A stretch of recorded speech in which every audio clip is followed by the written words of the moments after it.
Recuerdo el texto que comencé leyendo en la segunda carta de los Corintios. Ustedes saben, les decía Pablo a los Corintios, que nuestro Señor, siendo rico, se hizo. ¿Por qué motivo? Por amor a ustedes, para que con su pobreza ustedes sean enriquecidos.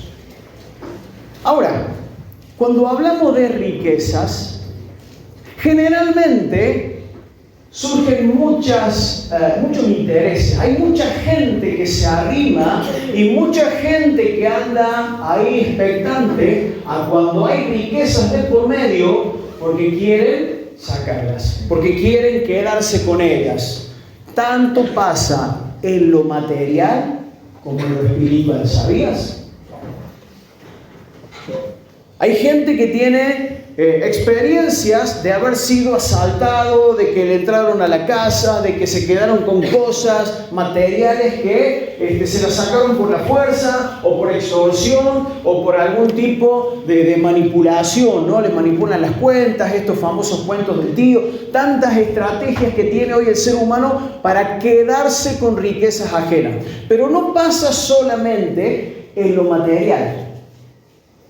El enemigo también está continuamente queriendo intervenir en las riquezas que Dios tiene para con nosotros. ¿Sabías eso?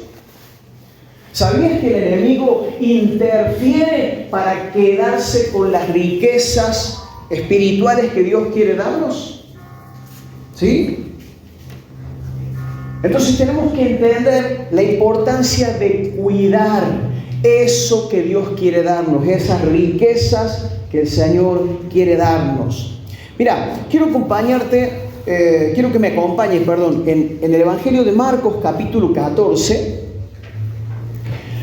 Vamos a leer el primer texto que tiene que ver con un episodio en la vida de Jesús en la casa de alguien a quien él había ido a visitar.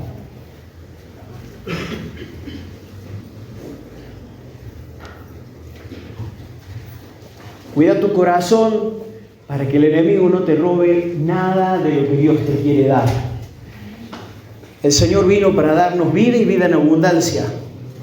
No tiene precio. No hay cómo comprarlo de otra manera.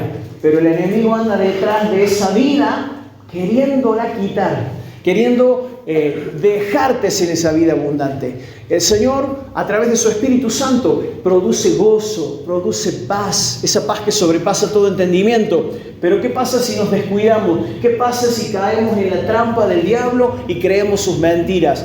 Empezamos a perder o nos roba esa paz y ese gozo. Y así tanto de lo que Dios quiere darnos, de las riquezas que Dios quiere darnos. Dice Marcos capítulo 14, a partir del versículo 3, lo leo en la Nueva Versión Internacional. En Betania, mientras estaba él sentado a la mesa en casa de Simón llamado el leproso, llegó una mujer con un frasco de alabastro lleno de un perfume muy costoso, hecho de nardo puro. Rompió el frasco y derramó el perfume sobre la cabeza de Jesús. Algunos de los presentes comentaban indignados: ¿para qué este desperdicio de perfume? Podía haberse vendido por muchísimo dinero. ¿Por cuánto? Para darlo a los pobres. Y la reprendían con severidad. Es decir, los que vieron ese episodio se sintieron en la capacidad de cuestionar lo que esta mujer había hecho. Pero ¿cómo se te ocurre hacer semejante que le dijeron? Semejante desperdicio. ¿Cómo vas a entregar eso tan costoso? Se podrían haber hecho tantos buenos negocios si se vendía ese perfume. Dice el versículo 6: déjenla en paz. Fueron las palabras de Jesús. Déjenla en paz. ¿Por qué la molestan? Ella ha hecho una obra hermosa conmigo. Una obra hermosa con el Señor Jesús. Y ahí pienso en lo siguiente: ¿cuántas cosas que hacemos las personas pueden contar con una opinión tan diferente entre lo que significa para Dios y lo que significa para la gente? Los que estaban ahí viendo, creyentes también, discípulos, consideraron que lo que la mujer había hecho era una locura, había hecho un desperdicio. Sin embargo, el mismo Señor Jesús dijo: ha hecho una obra hermosa para conmigo. ¿A quién le vamos a escuchar?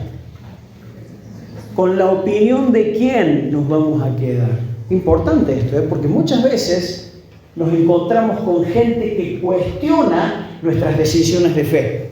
Gente que pone en tela de juicio nuestra entrega al Señor, nuestra rendición, nuestra obediencia. Sin embargo, si aprendemos a escuchar la voz del Señor, vamos a tener la gratificación, el gozo de saber que Él está aprobando toda decisión de obediencia y de fe. Déjenla en paz. ¿Por qué la molestan? Ella ha hecho una obra hermosa conmigo. A los pobres siempre los tendrán con ustedes y podrán ayudarlos cuando quieran, pero a mí no me van a tener siempre. Ella hizo lo que pudo, vuelve a remarcar Jesús sobre la acción de esta mujer. Ungió mi cuerpo de antemano, preparándolo para la sepultura. Les aseguro que en cualquier parte del mundo donde se predique el Evangelio, se contará también en memoria de esta mujer lo que ella hizo. De hecho, hoy nosotros estamos recordando lo que esa mujer hizo, conforme a lo que Jesús estableció. El Evangelio de Juan también relata este episodio, pero puntualiza Juan en su relato de que el que encabezó estas críticas y este cuestionamiento fue Judas. Y dice que Judas fue quien tiró esta sugerencia. Se podría haber vendido ese perfume y haberle dado de comer a tantos pobres. Pero Juan aclara que Judas dijo eso no porque tuviera tanto interés en los pobres, sino porque Judas era el tesorero y tenía la bolsa con el dinero que le daban a Jesús y a los discípulos para su obra, y de vez en cuando, ¿qué hacía? Se quedaba con algún vuelto, con alguna comisión, ¿sí? Robaba de lo que había en la bolsa. Por eso tenía tanto interés en que se vendiera ese perfume, en vez de haberlo desperdiciado, entre comillas, ungiendo al Señor Jesús. Otro texto que quiero que lo relacionemos: Mateo capítulo 16, versículo 21 en adelante.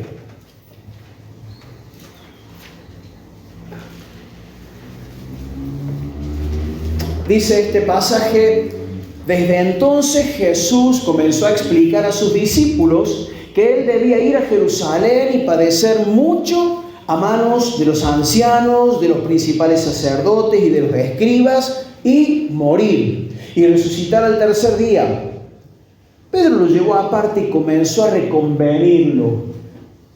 Señor, ten compasión de ti mismo, que esto jamás te suceda. Pero él se volvió y le dijo a Pedro: aléjate de mi vista, Satanás, me eres un tropiezo. Tú no piensas en las cosas de Dios, sino en cuestiones humanas. Quiero que tengan presente esta frase. Jesús, reconociendo quién estaba detrás de esta sugerencia tan amable de Pedro, identificó a Satanás y dijo: tú no piensas en las cosas de Dios, sino en cuestiones humanas. Verso 24, a sus discípulos Jesús les dijo: si alguno quiere seguirme, niéguese a sí mismo, tome su cruz y sígame. Porque todo el que quiera salvar su vida, la perderá. Y todo el que pierda su vida por causa de mí, la hallará. Porque ¿de qué le sirve a uno ganarse todo el mundo si pierde su alma? Lo que acabamos de cantar en la última canción, ¿se acuerdan? está inspirado en este texto. ¿De qué le sirve o de qué te sirve, de qué me sirve ganar todo el mundo, todas las riquezas de este mundo, si se pierde tu alma, si se pierde mi alma? ¿Te sirve de algo toda esa riqueza? ¿O qué puede dar una persona a cambio de su alma? Y quiero poner el foco en la palabra compasión, pensando en esto que Pedro le dice a Jesús: Señor, ten compasión de ti mismo. Porque la palabra compasión tiene que ver con un sentimiento de pena, con un sentimiento de profundo dolor por el sufrimiento que alguien padece, y está íntimamente ligado a una expresión de amor que la persona que se compadece hace a favor de ese que está sufriendo. ¿Se entiende? No es solamente la lástima o la pena por el que sufre, sino que tiene que ver también con acciones concretas en favor de esa persona que sufre. ¿Se acuerdan cuando Jesús dijo, antes de la multiplicación de los panes y los peces, les dijo a los discípulos: tengo compasión de toda esta gente, porque hace ya varios días que están conmigo y no quiero enviarlos sin comer, porque se van a desmayar por el camino? Y ahí empezó el problema para los discípulos. ¿Pero de dónde vamos a comprar pan para toda esta gente? ¿No? Bueno, ustedes conocen cómo sigue la historia. A lo que voy, la compasión de Jesús lo llevó a hacer cosas concretas para alivianar el problema de la gente. No se quedó con que, uy, pobrecitos, ¿cuánto hace que están sin comer? Hizo algo para solucionar el problema. O cuando le dijo a los discípulos: tengo compasión de toda esta gente porque están como ovejas sin pastor. Entonces Él no solamente les enseñó, sino que ¿qué hizo Jesús como buen pastor? Por aquellos y por nosotros. Dio su vida. El buen pastor su vida da por las ovejas. No se quedó como un pastor que dijo: uy, estos pobres corderitos se los están comiendo los lobos, estos pobres corderitos, ¿qué van a hacer? El Señor Jesús dio la vida por sus ovejas. Entonces, quiero que podamos pensar en esto. Cuando Pedro le está diciendo a Jesús: ten compasión de ti mismo, estaba en realidad diciéndole: Jesús, tenés que sentir lástima de lo que te pueda pasar. Y en realidad eso se conoce en nuestro vocabulario como la autocompasión. Y tenemos que tener cuidado de esto. ¿Escuchaste hablar de la palabra autocompasión? ¿Sí?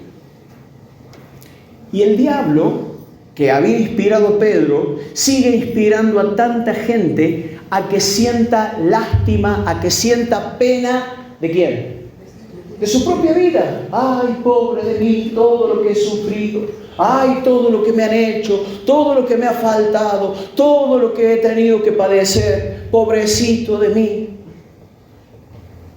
No sé si vos te estás dando cuenta, pero Jesús reconoció quién estaba detrás de esto. En todo caso, es mucho más sabio que nosotros le pidamos al Señor que tenga compasión de nosotros. Eso sí está muy bien. ¿Qué hace un hijo pequeñito cuando tiene hambre? Sale a buscarse la comida, agarra el arco y la flecha, sale a cazar algo para comer. ¿Qué hacen tus hijos cuando tienen hambre? Piden. ¿Y a quién le piden? A la mamá, al papá. ¿Qué hacen cuando tienen miedo? Van y buscan ayuda del papá, de la mamá. A eso se refiere la palabra que dice: como el Padre se compadece de los hijos, así se compadece el Señor de los que le temen. El Señor sabe, y sigue diciendo ese mismo pasaje, nuestra condición, sabe nuestra necesidad, sabe nuestras limitaciones, sabe que somos polvo, dice la palabra. Eso significa que somos de barro, que somos frágiles, y por eso Él tiene compasión de nosotros. Entonces, una cosa es que entendiendo nuestra limitación, como un niño que dice, no sé, ayúdame, o tengo hambre, dame, necesito esto. Así nosotros podamos también pedirle al Señor que tenga compasión de nuestras vidas, para perdonarnos muchas veces, para alimentarnos, para suplirnos, para ayudarnos a tomar decisiones. Pero eso es muy diferente a la autocompasión. Ojo con la lástima de uno mismo. Ojo con ponernos en el lugar de víctima. Porque quien inspira eso y te sobe el lomo y te dice, pobrecito, pobrecita, ese es el mismo Satanás. El que lo inspiró a Pedro para que le dijera a Jesús, Señor, tenés compasión de vos mismo, que esto no te suceda. ¿Cómo que te van a matar? No, pobrecito, vos no mereces esto. Un punto para que tengamos en cuenta, ¿sí? El Señor tiene compasión de nosotros y de Él dependemos. Pero, hilvanando los dos textos que leímos, el texto donde aquella mujer que hizo con el frasco de alabastro de mucho precio, lo quebró, es decir, ¿se acuerdan de esas? Todavía vienen esas ampollas para las inyecciones, esas botellitas chiquitas así, color marrón, ¿sí? ¿Qué hay que hacer para sacarles el líquido? La enfermera no se tiene como una limita, la lima le quiebra la parte de arriba para poder sacar el líquido. ¿Se puede volver a usar esa botella? No, se tira. Así eran los frascos de perfume o de otras especies aromáticas antes.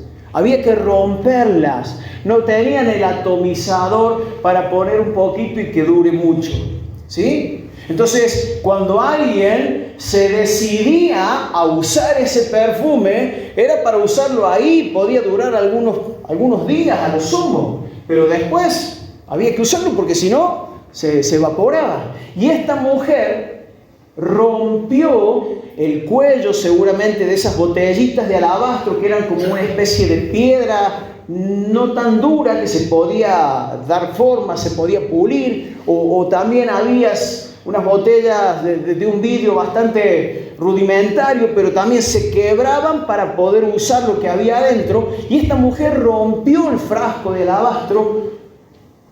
¿Y qué lo hizo? Se lo derramó al Señor Jesucristo. Se lo ofrendó a Él. Y en ese caso, y en el caso de Jesús, que estaba dispuesto a ofrendarse por nosotros, en ambos casos Jesús identificó el argumento mezquino de las personas que querían desviar el propósito del Señor. ¿Con qué motivo? Cuida lo que tenés. No inviertas tanto. Cuida tus cosas. Mira que podés hacer algún buen negocio con esto. Ojo con entregar tanto. Y no estoy hablando de dinero, hermanos. Ustedes saben que acá jamás vamos a andar manejando ni vamos a andar centralizando el tema de dinero. Pero sí hay algo más valioso que el dinero, que es nuestra propia vida. Y Jesús identificó perfectamente lo que estas personas que pensaban muy diferente a Él estaban queriendo argumentar, inspirados por el diablo, para frenar a esta mujer o para ridiculizarla o para criticarla. ¿Cómo se te ocurre semejante desperdicio? ¿El desperdicio cuál había sido? Entregar algo tan valioso al Señor Jesucristo. Y el diablo sigue sobándote el lomo y diciendo, vos ya diste suficiente. Vos ya estás mucho tiempo ocupándote en cosas para servir al Señor. Vos también tenés derecho a disfrutar de la vida. Vos también podés darte tus gustos. Vos también podés hacer lo que otros hacen. Todo para el Señor, todo para la iglesia, todo. Pregunta. ¿Qué dijo el Señor? Si alguno quiere seguirme, ¿de vez en cuando puede venir conmigo? ¿Cada cuánto? ¿Y los feriados también? ¿Y las vacaciones también?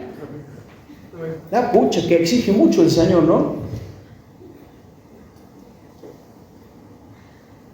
Porque Él se dio completamente por nosotros. Él, siendo rico, se hizo pobre, para que con su pobreza nosotros fuésemos enriquecidos. Y esto que Jesús le dijo a Pedro es un buen parámetro para que nosotros nos evaluemos, para que yo me evalúe, para que vos te evalúes. Esto que Jesús le dijo a Pedro: tú no piensas en las cosas de Dios, sino en las cuestiones humanas. Y esto me tiene que hacer pensar a mí y a vos también. ¿En qué estamos pensando en cada cosa que hacemos? Cada decisión que tomamos, en lo que invertimos, nuestro tiempo, nuestras fuerzas, nuestra juventud, nuestros recursos. ¿En qué o en quién estamos pensando? Cuando una persona se casa, ya no puede pensar más en sí misma, solamente en sí misma, ¿cierto? ¿Cómo le va a una persona que se casa y solamente sigue pensando en su propia vida? No funciona un matrimonio así. Lleva tiempo aprenderlo porque no es fácil, porque tiene que ver con romper ¿con qué? Tiene que ver con romper el egoísmo, con atentar en contra de nuestro propio egoísmo. Ya no puedo solamente hacer lo que a mí me gusta. Hay alguien más por quien tengo que pensar. Hay alguien más a quien tengo que considerar, ¿sí? Pero probablemente una expresión mayor de amor y de considerar al otro tiene que ver cuando vienen los hijos, o se manifiesta cuando vienen los hijos. Porque en el matrimonio todavía estamos hablando de dos personas mayores y ambos aportan, ambos ceden, o por lo menos así debería ser. Pero cuando vienen los hijos no aportan, los hijos no ceden, no dan, porque no tienen sencillamente. Entonces el papá, la mamá, tienen que sí o sí pensar por los bebés, ¿no es cierto? Y es lamentable que vivimos en un tiempo donde esto ha llegado a un extremo totalmente opuesto. Por eso hay tantos chicos solos, por eso hay tantos chicos abandonados, descuidados, que nos libre el Señor. Porque Dios nos va a pedir cuentas como papá, como mamá, de si hemos cuidado a nuestros hijos, si les hemos provisto. El que no provee para los suyos, dice la carta... ¿Santiago? Ahí está, Santiago, sí. El que no provee para los suyos ha negado la fe y se ha vuelto peor que un incrédulo. Entonces, es una responsabilidad de la cual vamos a dar cuenta, la provisión económica, la provisión material. Pero también está es nuestra responsabilidad como padres proveerles la fe, proveerles el ejemplo, el testimonio para que busquen al Señor. ¿De quién es la responsabilidad de guiar a los niños o de instruir a los niños en el camino para que cuando sean grandes no se aparten de él? De los padres. No es de la iglesia, no es de la escuela. ¿Quién está criando tus hijos? ¿Quién le está enseñando acerca de la vida a tus hijos? Y si no los tienen, los van a tener. Sepan con tiempo que la responsabilidad es de ustedes. Porque a veces nos justificamos diciendo: yo le di a mi hijo todo lo que yo no tuve, por eso me maté laburando para que tuviera todo. Y sí, ese todo implica cosas materiales, pero no siempre el ejemplo, el tiempo de calidad, el escucharlo, el orar con tu hijo, el guiarlo al camino del Señor, el enseñarle el respeto al papá o a la mamá, al Señor fundamentalmente. Entonces, qué tremendo cuando no pensamos en el otro. Qué tremendo cuando solo pensamos en nosotros mismos. Eso fue lo que Jesús le dijo a Pedro, que había hablado inspirado por el diablo. Me eres tropiezo, Satanás, porque no piensas en las cosas de Dios, sino en las cosas humanas, ¿no? Entonces, cuando nosotros nos acercamos al Señor, Ya hablamos de lo que significa la relación en el matrimonio, con los hijos, pero volviendo ahora a la relación con el Señor. Cuando nos acercamos a Él, ya no puedo seguir pensando en mí mismo. El Señor con mucha paciencia nos cuida, nos perdona, pasa por alto tantas malas decisiones, pero quiere que maduremos. ¿En qué sentido? Que aprendamos a pensar en Él, también en Él. Fíjense un buen ejemplo de lo que es pensar en cuestiones puramente humanas y no en las cosas de Dios. En Lucas capítulo 12, versos 16 en adelante, hay una historia que cuenta Jesús donde dice así: había un hombre rico. ¿Está mal ser rico? No, díganlo con confianza, no hay ningún problema. Dios es el que enriquece. Había un hombre rico cuyas tierras dieron una gran cosecha. Qué bueno cuando un negocio prospera, ¿no? ¿Amén? Amén. Qué bueno cuando un negocio sale bien. Qué bueno cuando estás estudiando y sacas buenas notas. Qué bueno cuando emprendes algo y eso crece. Está muy bien.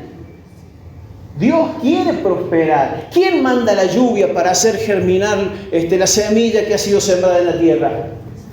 Dios. Él da semilla al que siembra y pan al que come. Él quiere que las cosas prosperen. Él quiere que podamos crecer. Él quiere enriquecernos, inclusive en lo que tiene que ver con lo material. Entonces dice esta historia que había un hombre rico cuyas tierras dieron una gran cosecha. Hasta acá se ve la intervención del Señor, la bondad, la generosidad del Señor prosperando a esta persona.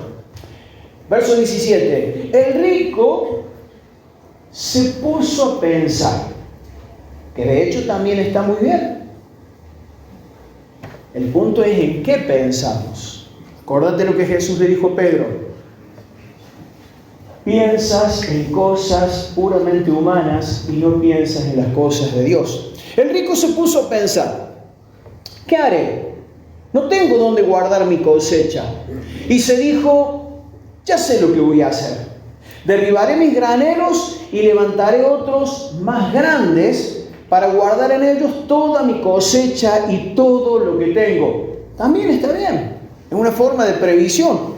Pero acá viene el punto. Luego me diré, asimismo, este hombre rico que había tenido esta gran cosecha, luego me diré: amigo, tienes muchas cosas guardadas para muchos años. Descansa, come, bebe, goza de la vida. Pero Dios le dijo: necio, esta misma noche perderás la vida y lo que tienes guardado, ¿para quién será? Así le pasa al hombre que amontona riquezas. ¿Para quién? Decirlo más fuerte: ¿para quién?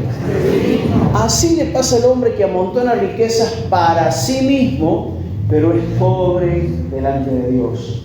Así le pasa al hombre que hace planes pensando solo en sí mismo y no incluye en sus planes ¿a quién?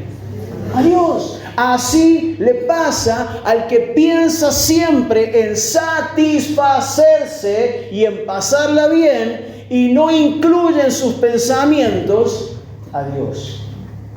Y este hombre había pensado en sus bienes, en cómo asegurar el futuro, pero no pensó en algo que nosotros hoy tenemos la posibilidad de pensar. Por un lado, ¿cuánto tiempo más pensás vivir? Cada uno sabe. Y en realidad sabemos que no depende de nosotros. Ni aun con mucha riqueza se puede comprar un solo día de vida. ¿Sabía eso, no? Entonces, sabiendo que no podemos comprar la vida y que nadie tiene asegurado un día más, ¿qué vamos a hacer con lo que tenemos hoy? Sea salud, sea recursos materiales, sean capacidades, sean talentos, sean dones, sea tiempo, sean bienes materiales, sabiendo que nadie puede comprar el futuro, ni siquiera un día más. ¿Qué vamos a hacer con las cosas que tenemos? Es importante pensar, porque este hombre rico pensó en cómo guardar todo lo que había cosechado, pero no pensó en que de pronto él iba a vivir hasta esa noche. Según sus pensamientos, él tenía toda una vida por delante. Amigo, a pasarla bien. Tenés el futuro asegurado. Tenés riqueza para 100 años más, para vos y para tus hijos y tus nietos. Estoy parafraseando, ¿no es cierto? Pero eso es lo que había pensado. Por eso es tan importante, hermanos, que entendiendo lo que inspira Satanás, que Satanás siempre te va a sobar el lomo y te va a decir, cuidá, guardá para vos, disfruta tu vida, vos tenés derecho, viví, gozá, comé, saboreá.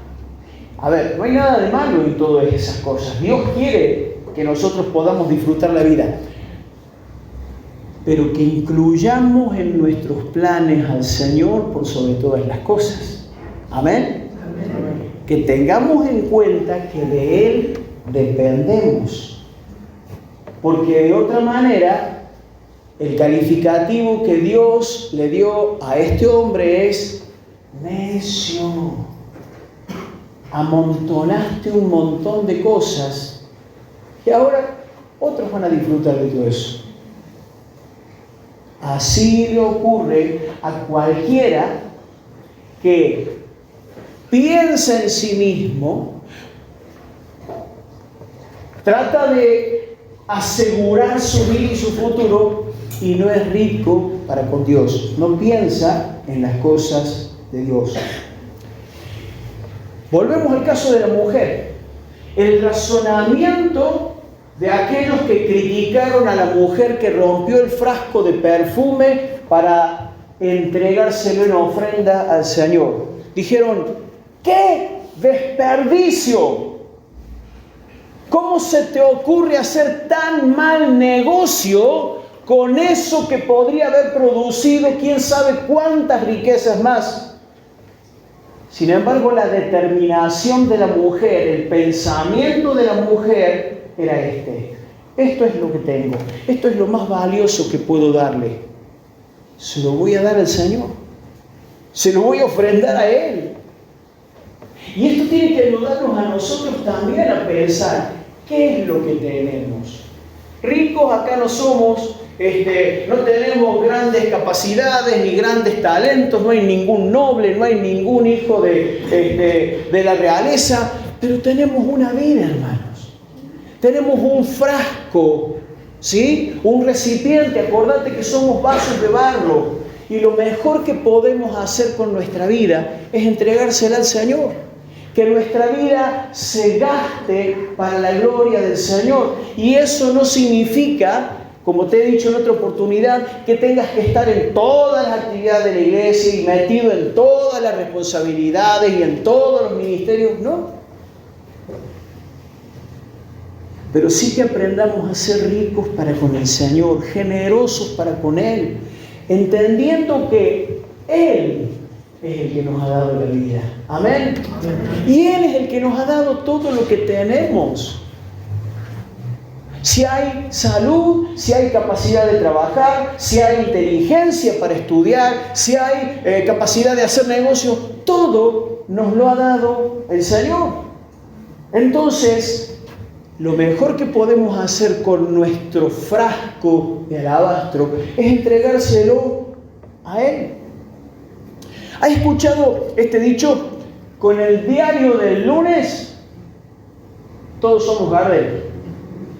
¿Cierto? Claro.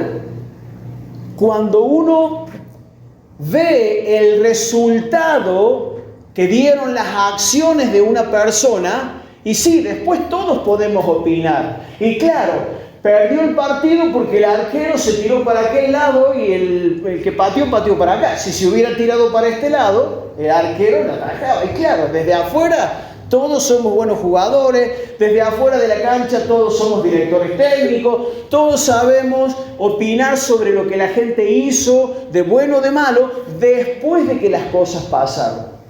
¿Sí? Con el diario del lunes todos podemos opinar. Ahora, ¿qué pasa con tu vida? ¿Qué pasa con mi vida? ¿Qué decisiones vamos a tomar? Y yo pensaba lo siguiente, esta historia que acabamos de leer, de alguna manera es el diario del lunes, el Evangelio es el diario del lunes. Me refiero a la historia de este hombre rico que pensaba en vivir muchos años y pasarla muy bien. Y sin embargo, esa misma noche vinieron a pedirle su vida. Y ese es el diario del lunes porque anuncia lo que le va a pasar a cualquier persona que es rico para consigo mismo, pero que no es rico para con Dios. Jesús lo anunció. Cualquier persona mezquina, cualquier persona egoísta, cualquier persona que está demasiado centrada en sí misma, tarde o temprano va a ocurrir lo que le anunció el Señor Jesús a este rico.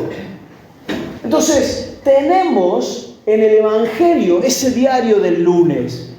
Sabemos que si nosotros invertimos nuestra vida en servirle al Señor, en serle fieles, en dedicar nuestra vida para con Él, por más que en el bolsillo haya mucho o poco, el Señor va a considerar riqueza cada vida ofrendada a su nombre. Mientras tanto, podemos tener muchas cosas materiales y ser unos pobres y miserables. Lo mismo que le dijo el Señor Jesús a los de la iglesia de la Odisea. Ellos decían, yo soy rico y me he enriquecido y de ninguna cosa tengo necesidad. Y el Señor les dice, y no se dan cuenta que son unos pobres, desnudos, desventurados, miserables. Te aconsejo que de mí compres oro refinado en fuego y que te vistas para que no te haya desnudo. Entonces, ricos o pobres, ¿según quién? ¿Ricos para con Dios o ricos para con nosotros mismos? Si Dios hoy tuviera que hablar de tu vida, si Dios hoy te tuviera que decir como a esta persona de la historia, ¿qué te diría? Te diría lo que les dijo a los discípulos acerca de aquella mujer: déjenla, no la molesten, porque ha hecho una buena obra para conmigo. Dejen de meterse en sus decisiones, ella ofrendó lo más valioso que tenía para conmigo. O te diría, necio, te estás preocupando demasiado en amontonar y en tener y en lograr. ¿Para qué? ¿Se entiende, hermanos? Antes de que podamos compartir la cena, vamos a compartir ahora el pan y la copa. Quiero que podamos pensar en lo siguiente. ¿Qué hubiera pasado si Jesús no hubiera entregado su vida por nosotros? Si Jesús, en vez de darse a sí mismo, hubiera mandado un ángel o hubiera mandado algún otro tipo de rescate. Porque la única forma de pagar por el pecado delante de Dios era con sangre inocente. Por eso no sirvió tantos corderitos que fueron entregados por la gente, los sacerdotes en la época del Antiguo Testamento.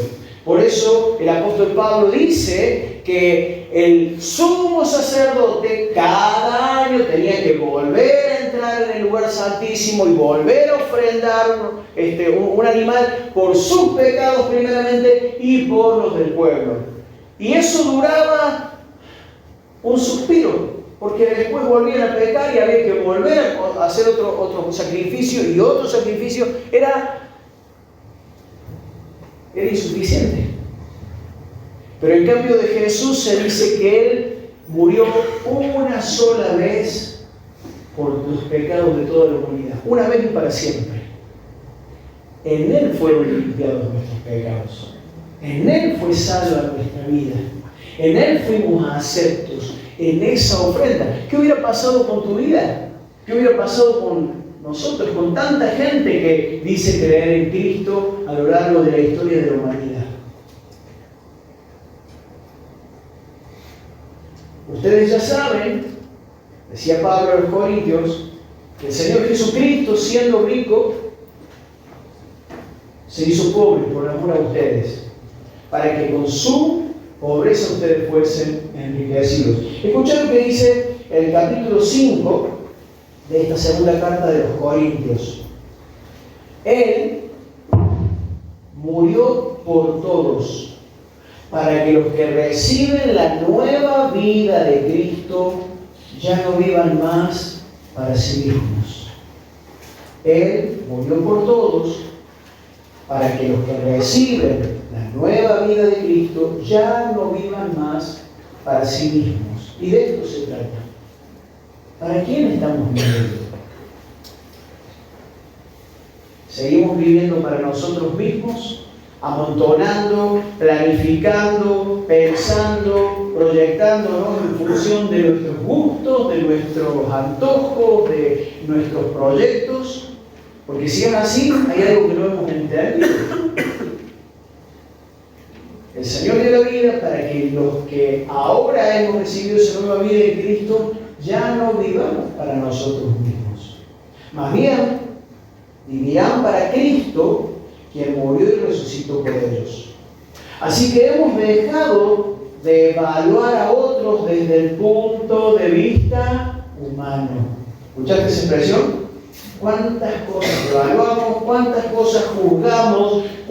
Como los que le dijeron a la mujer, estás loca, ¿cómo vas a hacer ese desperdicio? Eso es evaluar desde el punto de vista humano. ¿Sí? Dice, ¿qué tan diferente lo conocemos ahora? Verso 16, vuelvo a leer. Así que hemos dejado de evaluar a otros desde el punto de vista humano. En un tiempo pensábamos de Cristo solo desde un punto de vista humano. ¿Qué tan diferente lo conocemos ahora? Esto significa que todo el que pertenece a Cristo se ha convertido en una nueva persona. La vida antigua ha pasado, una nueva vida ha comenzado. Y todo esto es un regalo de Dios, quien nos trajo de vuelta a Él mismo por medio de Cristo, y Dios nos ha dado la tarea de reconciliar a la gente con Él. Pues Dios estaba en Cristo reconciliando al mundo consigo mismo, no tomando más en cuenta el pecado de la gente, y nos dio a nosotros este maravilloso mensaje de reconciliación. Así que somos embajadores de Cristo. Dios hace su llamado por medio de nosotros. Hablamos en nombre de Cristo cuando les rogamos, vuelvan a Dios. Pues Dios hizo que Cristo, quien nunca pecó, fuera la ofrenda por nuestro pecado, para que nosotros pudiéramos estar en una relación correcta con Dios por medio de Cristo. Él podría haber ofrecido otra cosa, Él podría haber dado lo que quisiera. Era el dueño de la plata y el oro, el dueño del mundo y de todo lo que hay en Él. Pero Dios dispuso que Cristo fuera la ofrenda, que Cristo se empobreciera y muriera para que nuestros pecados fueran perdonados. Hermanos queridos, quisiera tener palabras más claras para poder decírtelo y expresarlo de una manera que se te revele. Pero lo único que puedo hacer es decir, Señor, abrimos el entendimiento y que esta revelación preciosa del amor incondicional de Jesús atraviese nuestra mente, nuestro corazón, nuestro entendimiento y nos ayude a darnos. No por miedo, no por obligación, no por extorsión, sino a darnos con la misma motivación de Cristo, por amor. Que podamos entender, Señor, en el nombre de Jesús, que si Cristo murió para darnos vida, Ahora nosotros que decimos estar en Cristo, ya no vivimos más para nosotros mismos, sino para aquel que murió y vivió por nosotros. Dios nos ayude. Y ahora al recordar la enseñanza de Jesús de compartir el pan y la copa, que sea un tiempo donde podamos dejar que el Señor nos siga ministrando, el Espíritu Santo siga poniendo esto en nuestro corazón, y que tu vivir sea para Él, tu trabajo sea para Él, tu descanso sea para Él, o como dice Pablo, si comemos o bebemos o hacemos cualquier otra cosa, lo hagamos como para el Señor, que lo honremos en todo. De eso se trata. De eso se trata.